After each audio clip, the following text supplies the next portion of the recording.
Now, I know you already know what subnetting is and how to do it, but it's important to be able to subnet quickly and accurately. In this course, we're going to work on a series of customer requests, and our goal is to get through these requests as quickly as possible. So let's jump right into our first request.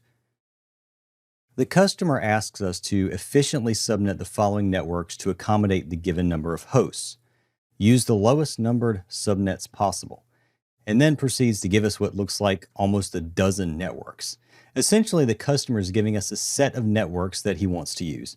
10.0.12.0/24, 10.0.14.0/24, and so on. But the catch is that he wants us to subnet each of these networks efficiently so that each subnet can accommodate a certain maximum number of hosts. Now notice that each of these networks the customer has given us has a /24 subnet mask. The term subnetting implies that we're going to need to extend the mask to the right. So when we subnet each of these networks, we're going to end up with a subnet mask greater than 24 bits in length. First, we'll add 1 to the maximum number of hosts that need to reside in the subnet. Next, we'll convert the result to binary and then count the number of leftmost or high order zeros and add that number to the original mask. So let's start with the first one. We need to efficiently subnet 10.0.12.0/24 to accommodate a maximum of 2 hosts.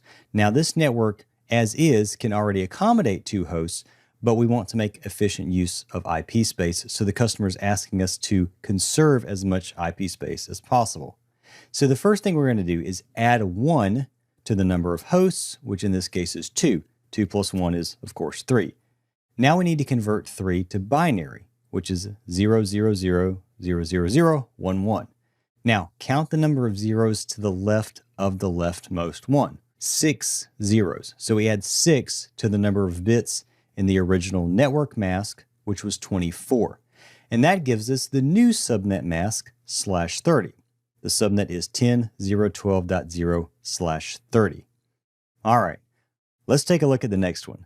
Networks 10.0.14, 23, 36, 45, and 56.0/24 all need to be able to accommodate up to 6 hosts. So let's try this. Add 1 to the number of hosts, 6, and that gives us 7. Now we write 7 in binary, which is 0.0.0.0.0.1.1.1, and count the number of zeros to the left of the leftmost one. That gives us 5, so we add 5 to the original number of bits, 24. The answer is a 29-bit subnet mask, and that's going to be the subnet mask for all of these networks where we need to accommodate a maximum of 6 hosts.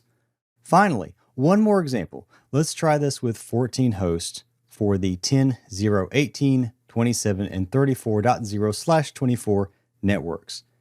Add 1 to the number of hosts to get 15, convert 15 to binary, and count the number of zeros to the left of the leftmost one.